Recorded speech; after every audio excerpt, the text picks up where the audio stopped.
My daughter thought it was a birthday card, but inside the envelope was an invitation to her father's funeral.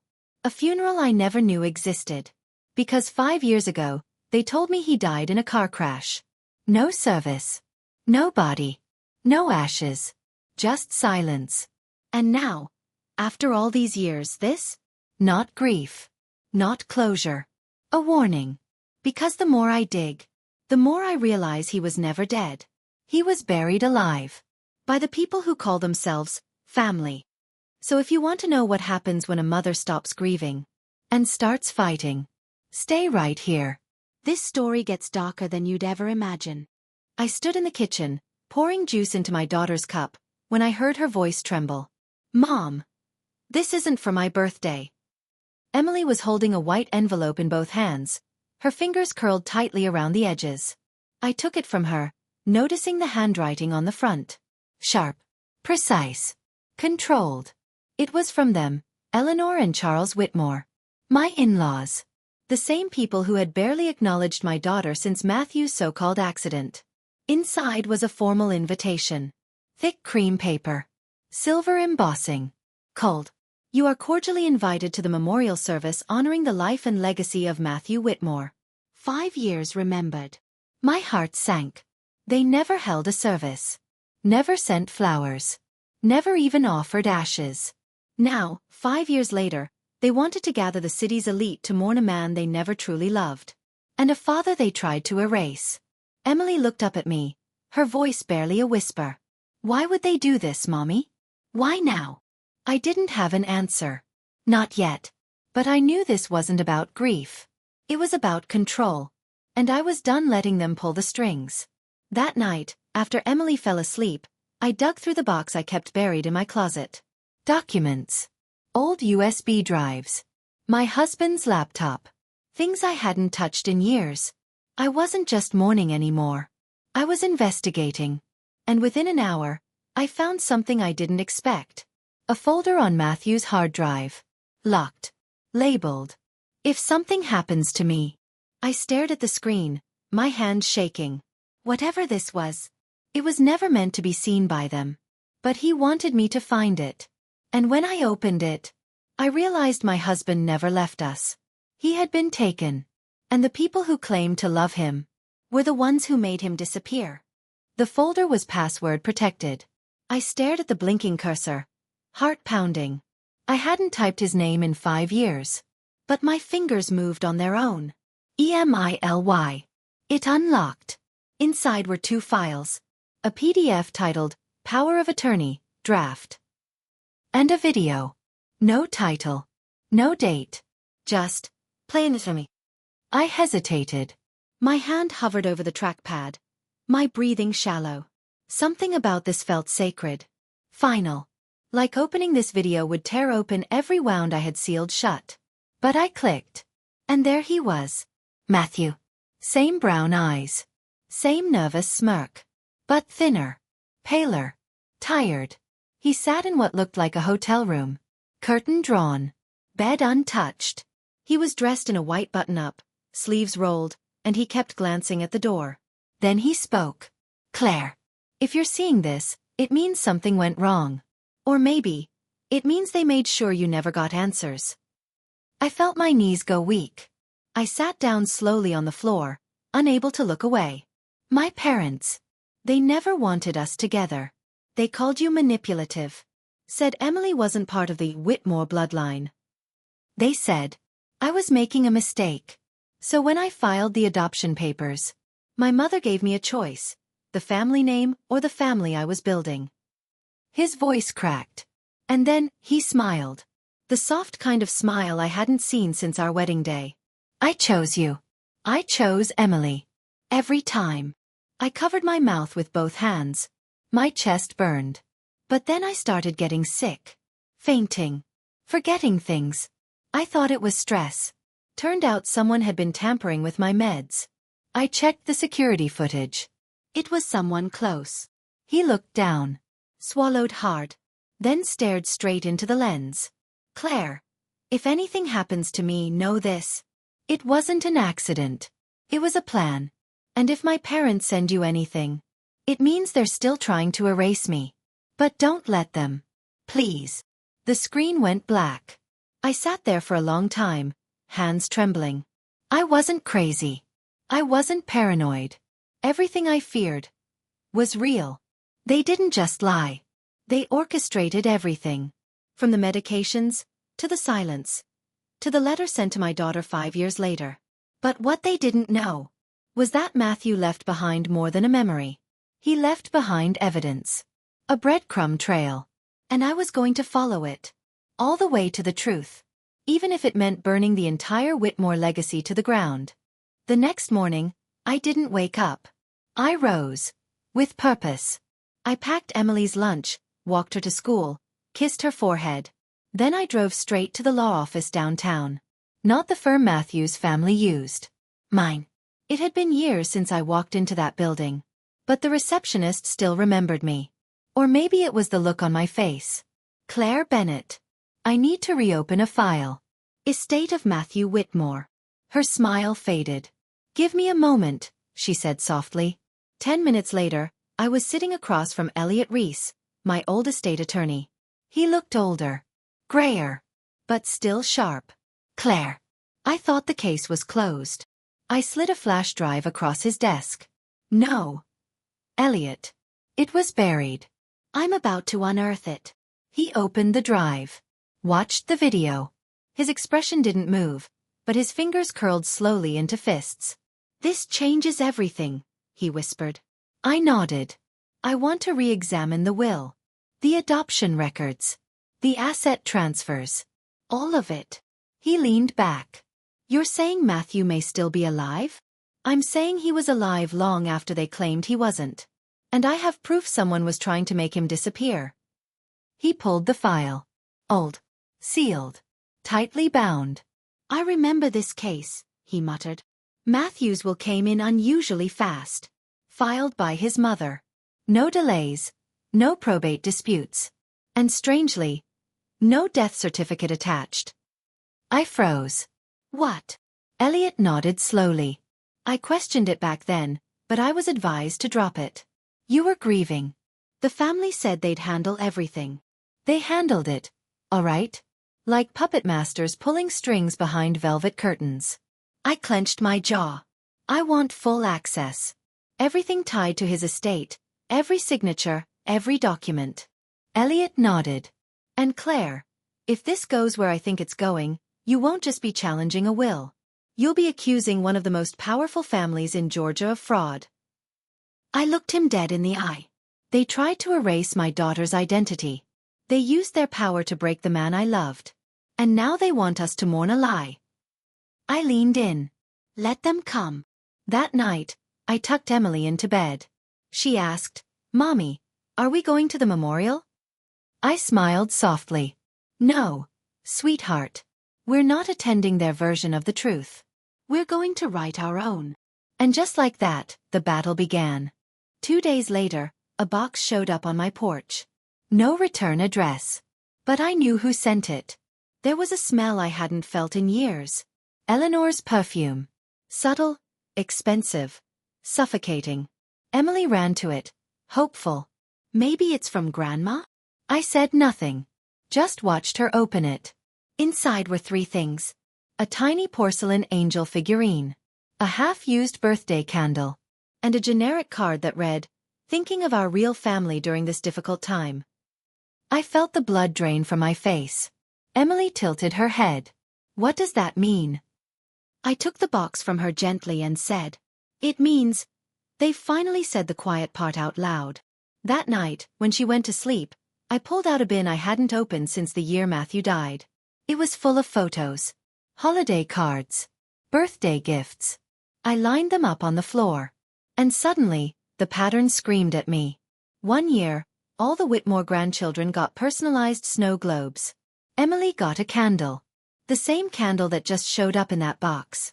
Another Christmas, the others posed with Eleanor in matching pajamas. Emily was sitting on the edge of the couch, holding a Dollar Tree coloring book. Smiling, but alone. It had always been there.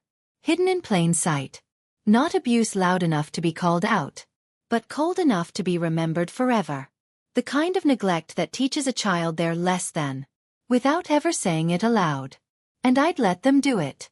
Because I believed in family. Because I wanted Emily to have grandparents. Even if they didn't want her. But no more. I scanned every photo, time-stamped each insult, labeled every gift that screamed afterthought. Then I opened my laptop. I began building a timeline. Each entry started the same. Exhibit A. Birthday 2019. Emily receives used candle. Others receive toys. Exhibit B. Christmas 2020. Emily excluded from family pajama photo. Exhibit C. Easter 2021. Emily receives expired chocolate. Others get gift baskets. It was no longer just memories. It was evidence. I wasn't building a scrapbook. I was building a case. And when the time came, I would hold that box up in court and say to Eleanor Whitmore, "You didn't just forget her. You erased her.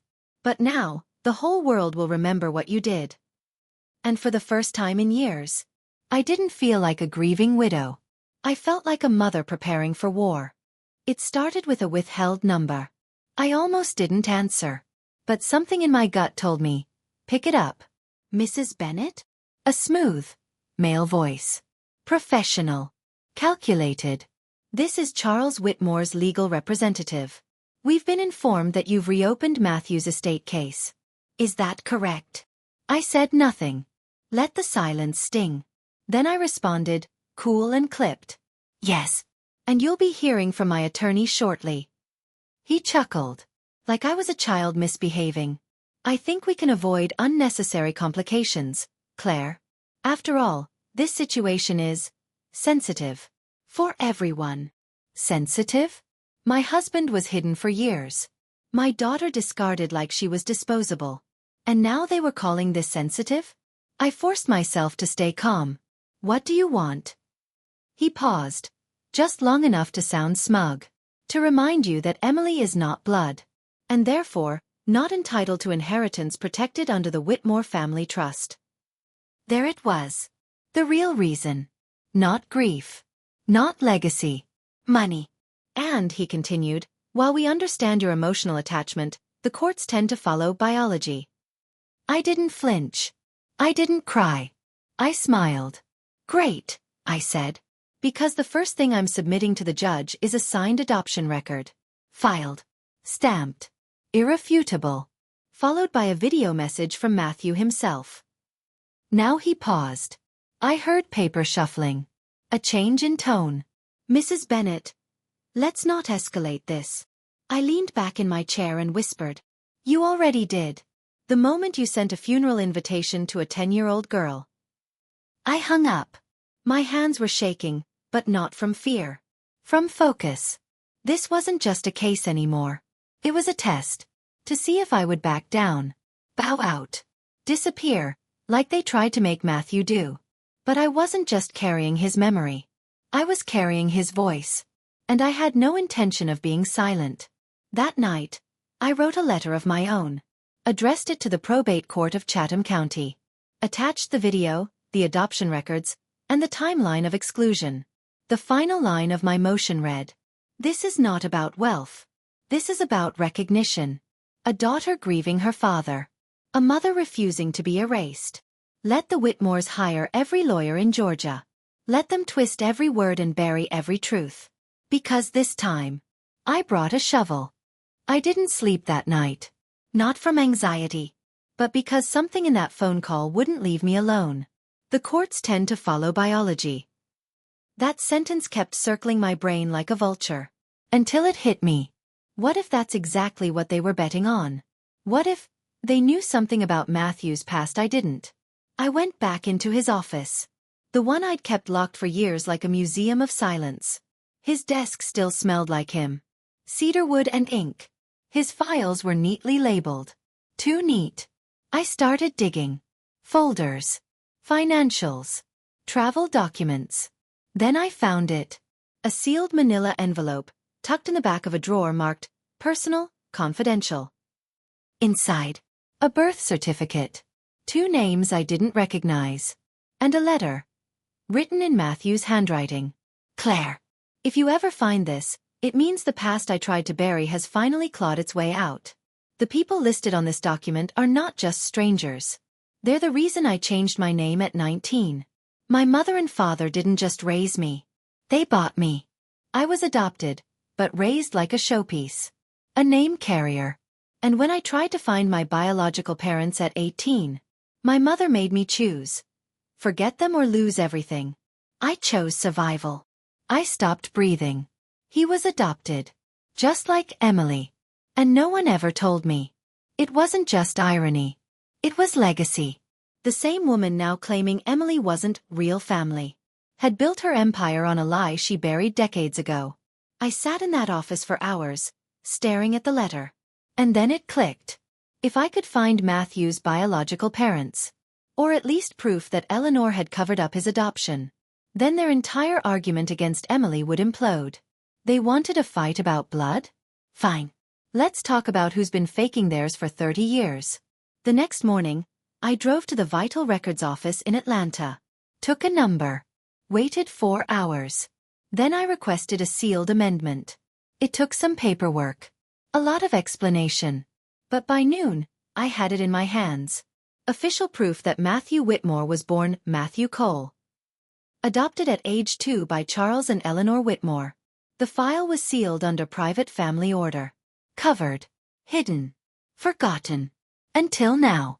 I took a photo of the document. Emailed it to Elliot, my attorney. Subject line, checkmate. 5 minutes later, he called me, breathless. Claire. This isn't just evidence. This is perjury. They lied to the court about Matthew's lineage. And now they're using bloodline to deny his daughter. Exactly. They built a fortress out of blood and legacy. But the foundation was forged. And now?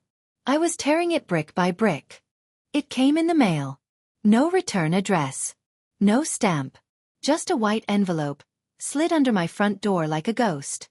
I picked it up cautiously. Inside was a folded note. One sentence. Handwritten in ink I recognized instantly. Stop digging, Claire. Or you'll regret what you find. No signature. No need for one. I'd seen that handwriting on birthday cards. On Matthew's wedding registry. On Emily's forgotten Christmas tags. It was Eleanor. She didn't deny anything. She didn't beg. She warned. I sat down slowly, staring at the words. My hands were steady. 5 years ago, this would have broken me. Today, it fueled me. I took a photo. Sent it to Elliot. Subject. She blinked first. That evening, I watched Emily sleep. Her little hand curled around a stuffed fox. The same one Matthew gave her the night we adopted her. She didn't know the games being played in her name. Didn't know she was the battlefield in a war for legacy. But I knew. And for the first time in my life, I wasn't scared of Eleanor Whitmore. I was angry. Not the shaking, helpless kind. The precise, measured, surgical kind. So I did something I hadn't done in years. I called someone who used to be very close to Eleanor. Someone who owed me. Her former personal assistant, Marissa Caldwell. When she picked up, her voice cracked. Claire. I've been waiting for this call. I didn't even need to explain. She told me she'd been watching the news, reading the court filings, waiting for the moment someone, anyone, would stand up to Eleanor. And then she said the words that made my blood turn cold. She did the same thing to Matthew's brother. Forced him into silence. Gaslit him for years. And when he broke, she sent him away. What do you mean, sent him away? Marissa exhaled. There's a place in South Carolina. Private clinic.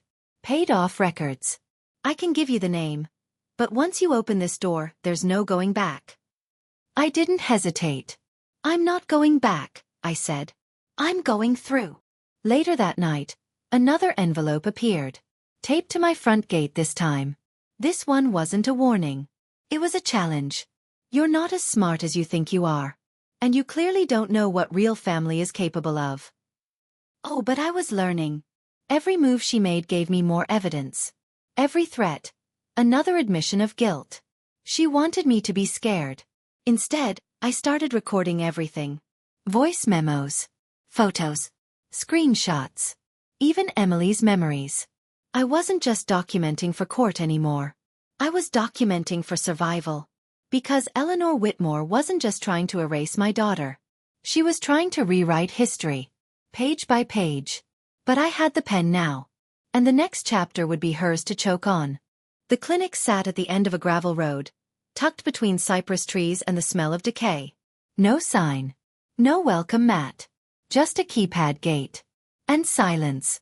This wasn't a place you found online. It was a place you were sent to. When someone wanted you forgotten. I used the name Marissa gave me. Said I was a family member. The receptionist looked me over. Too long. Too carefully. Then handed me a clipboard and said, "You'll need clearance." An hour later, I was sitting in a visitation room with pale yellow walls and one window that didn't open. And then he walked in. Benjamin Whitmore. Matthew's younger brother. But if I hadn't known better, I wouldn't have recognized him. Thin. Shoulders hunched. Eyes darting like he was still waiting for permission to exist. He sat down. Didn't speak. I said softly, "I'm Claire. Matthew's wife." His head snapped up. He looked at me like I'd just spoken the name of a ghost. "I thought," he started. Then stopped. "I thought they erased you." I nodded. "No. But they tried." He stared at the table. "Matthew." He fought harder than I did. I gave in. And then he began to talk. In broken pieces. Like someone piecing together a memory no one ever let him own. He told me about the expectations. The grades. The posture. The way Eleanor timed every word they spoke at the dinner table. She said I was the weak one, he muttered. That Matthew had the name. I was the glitch. I asked him how he ended up here. He hesitated. Then whispered. When Matthew filed for adoption, she lost it. She called me a mistake and said he was repeating the cycle. That if we both kept bringing in strays, the Whitmore bloodline would dissolve. I told her love was more than blood. That I was proud of Matthew. That Emily was his daughter. Period. 3 days later, I had a breakdown. Or that's what they told the doctors. I woke up here. I felt my fingers curl into fists. She didn't just exile him. She institutionalized him. For having empathy.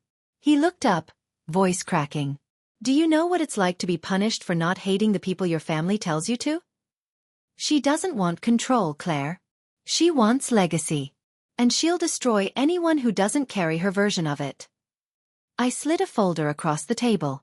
Inside were photos. Documents. The sealed adoption file. Matthew's letter. The memorial invitation. He read in silence. Then, something shifted in his face.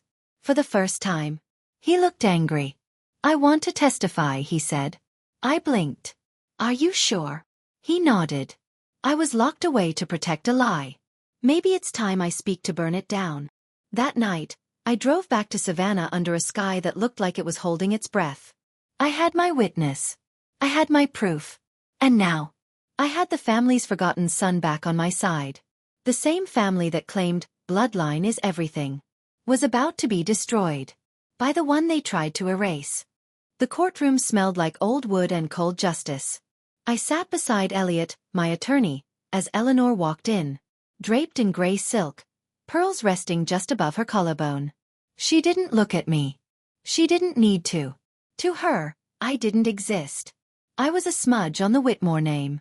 And today, I was about to become a fire. The judge entered. The gavel dropped. And the hearing began. The Whitmore's lawyer stood first. Suave. Polished.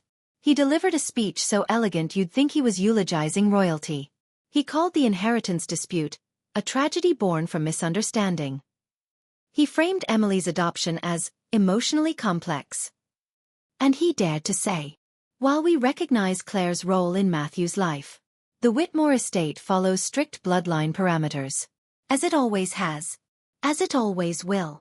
I didn't blink. When he finished, our side began. Elliot stood calmly.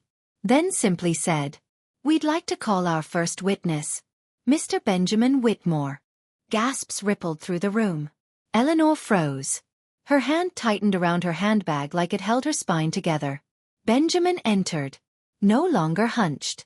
wearing a simple blazer, hair combed, eyes steady. He sat down, took the oath, and began to speak. Not with fury, but with clarity. I was institutionalized for over 5 years. Not because I was unstable, but because I disagreed with my mother. He told them everything. How Eleanor manipulated Matthew for years. How she threatened to cut off his trust if he adopted Emily. How she used the word tainted to describe his new family. And how she lied about Matthew's own bloodline, when he himself had been adopted. He held up the sealed adoption record. Matthew's birth certificate. The envelope with Eleanor's handwriting. Stop digging. And then he looked directly at the judge and said, "She claims legacy matters. But she built hers on fraud." I was silenced to protect an image. And my brother was erased for choosing love over lineage. Silence fell. Even Eleanor's lawyer lowered his eyes. The judge leaned forward. "Mrs. Whitmore," he said, voice firm, "would you like to respond?" She stood. Her mouth opened. But nothing came out. For the first time, she had no script. No defense. Only the reflection of everything she tried to bury. The judge called for a short recess. I stepped out into the hallway. Benjamin followed. We didn't speak. We didn't need to. Because today, we had dragged a family empire into the light. And tomorrow, we'd finish what we started. The very next morning, I woke up to a headline. Grieving grandmother targeted in legal smear campaign. Front page. Citywide. And just beneath the photo of Eleanor's perfectly composed face was a quote. "This was never about money. It's about a bitter widow trying to rewrite history." I laughed. Not because it was funny, but because it was predictable. When powerful people get caught, they don't confess. They perform. And Eleanor had been performing her whole life. She scheduled a press conference that afternoon. Stood beneath the golden archway of the Whitmore Foundation headquarters. Tears ready. Pearls shining. Grief rehearsed. My son was manipulated. He was unwell. And now his widow wants to profit off his pain. I only ever wanted to protect our family name. The cameras clicked. The microphones leaned in. But what she didn't know was that I had my own performance planned. That evening, I uploaded a video. Not a rant. Not a counterattack. Just the truth. A 6-minute clip. Voiced by Benjamin. Clips of Matthew's recorded confession. Photos of Emily, smiling beside a tree, holding the half-used birthday candle Eleanor once sent her. Screenshots of the adoption record. The sealed birth certificate. The handwritten threats. The voice of a family finally speaking for itself. Within an hour, it had over 400,000 views. By sunrise, it passed 1 million. Comments poured in. "This broke me. I'm adopted and I felt every word. #Justice for Emily. We're with you. Expose her. All of it." Then the phone calls started. First, the local station. Then a national podcast. Then a morning show. I turned most of them down. But one request stood out. A roundtable with 3 other adoptive mothers who'd faced similar discrimination from wealthy families. I said yes. Not for me. For Emily. For Benjamin. For Matthew. For every person ever told they didn't belong. 2 days later, I got another envelope. This time, hand-delivered. No threats. No insults. Just a single sentence. "If you don't drop the case, we'll go after your daughter next." That was their mistake. Because I had been building a case. But now I was building a movement. I met with Elliot that night. We filed an emergency motion. To make every document public. To request court protection for Emily. And to freeze all Whitmore assets tied to the fraudulent adoption cover-up. The judge granted all of it. In a single sentence, the empire Eleanor built for 30 years. Froze. And on every news channel that night, the headline was no longer hers. It was ours. The truth behind the Whitmore legacy. Lies, control, and the family they tried to bury. The Whitmore Charity Gala. Every November. Gold-lined invitations. Crystal chandeliers. the city's most powerful faces sipping champagne while pretending to care about underprivileged children. And every year, Eleanor Whitmore took the stage in pearls, preaching legacy and generosity like Savannah's own queen. This year, she didn't know I had a ticket. It came through a friend. Someone who believed the truth belonged where Eleanor feared it most. On the record, I wore black. No makeup. Hair pulled back. No one noticed me slip into the ballroom. Just another shadow in a room of glass smiles. The lights dimmed. The host stepped forward. And now our founder, Eleanor Whitmore. Applause thundered. She took the stage. Same calm face. Same poised hands. And then she spoke. 5 years ago, I lost my son. Tonight, I stand not just as a mother, but as a protector of family legacy. Of bloodline. Of truth. The word bloodline echoed through the ballroom like a crack of lightning. I glanced toward the back. At the technician booth. One nod. That's all it took. The projection screen behind Eleanor flickered. The foundation logo vanished. Replaced by a single sentence in white letters on black. What kind of mother erases her own son, and then tries to erase his daughter? Gasps. She turned. And then it began. First, Matthew's recorded video. His face. His voice. His confession. The audience watched in stunned silence. If you're seeing this, it means my mother succeeded in erasing me. But not my family. Then, the documents. The adoption record. The sealed birth certificate. Eleanor's forged letter to the school board years ago, labeling Matthew as socially compromised by outside influence. Then, Emily's face. Her 10th birthday. The defaced photo. The half-used candle. Then, Benjamin's statement. My mother institutionalized me because I told her love matters more than blood. She erased 2 sons. One legally. One emotionally. Eleanor's mic hit the floor. She lunged toward the AV booth, screaming. Turn it off. This is illegal. I'll sue all of you. No one moved. She turned to the audience. CEOs. Judges.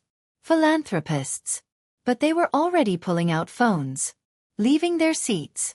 Avoiding her gaze. Her husband stepped forward to grab her arm.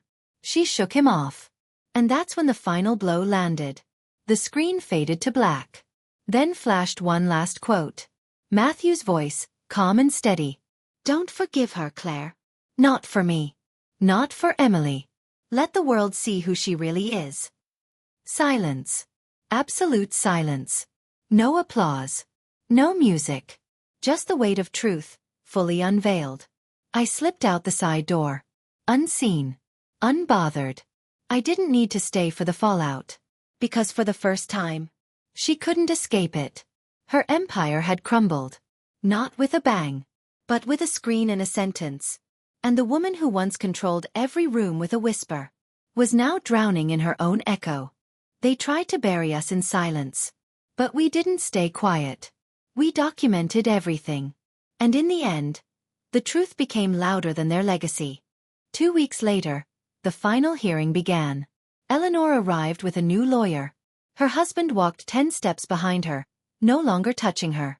The Whitmore name, once a symbol of power, now read like a headline from a cautionary tale. I wore blue. Matthew's favorite color. Emily stayed home. Protected. Safe. Loved. Inside the courtroom, the judge's voice was calm. Unemotional. But every word carried a gavel's weight. This court recognizes the intentional exclusion and emotional harm inflicted upon the minor child, Emily Bennett. The attempt to contest the legitimacy of her adoption is without merit. Furthermore, the submission of altered documents and threats against the child's welfare constitute legal grounds for punitive action. The estate of Matthew Whitmore will remain intact, with Emily Bennett as full legal heir. And all further motions submitted by Eleanor and Charles Whitmore are hereby denied. Eleanor didn't flinch. She didn't cry. She just stared. At a judge she couldn't buy. In a system she could no longer bend. The gavel dropped. Outside the courthouse, the cameras waited. But I didn't speak. Not yet. Because the final voice wasn't mine. It was hers. That night, a video aired on national television. A sit-down interview. Emily. 10 years old. Hair pulled back. Wearing the necklace Matthew gave her on the day they signed the adoption papers. She looked straight at the camera and said, "My name is Emily Bennett. I may not be Whitmore by blood, but I was always his daughter. My dad used to say love is what makes family. Not names. Not money. Not rules." She took a breath. "Some people tried to erase me. But you can't erase love. It leaves a mark you can't undo. And my daddy's love made me real." Her voice shook. But her eyes didn't. So if you're a kid and someone tells you you don't belong, just remember, you do. And you don't have to be quiet about it. The video ended. And within hours, Emily's face was everywhere. #EmilySpeaks trended across every platform. Thousands of messages poured in. From adopted children. From single moms. From people who had always been made to feel less than. Eleanor disappeared. Resigned from every board. The Whitmore Foundation shut its doors. The house she once ruled from was sold off in a silent auction. Not even the pearls remained. But none of that mattered to me. Because justice wasn't measured in verdicts. It was measured in one thing. A child no longer afraid to say her own name. And on the first quiet Saturday in months, as Emily sat on the floor drawing stars on a piece of paper, she looked up and asked, "Do you think Daddy would be proud of me?" I smiled. Kissed the top of her head. "I don't think so," I said. "I know." If this story resonated with you, leave a comment. Tell us, have you ever had to heal without an apology? And what gave you the strength to keep going anyway? Speech balloon, you never know. Your words might be exactly what someone else needs to hear today. Bell, like, subscribe, and share if you believe in turning pain into power. And remember, your story isn't over. It's just beginning.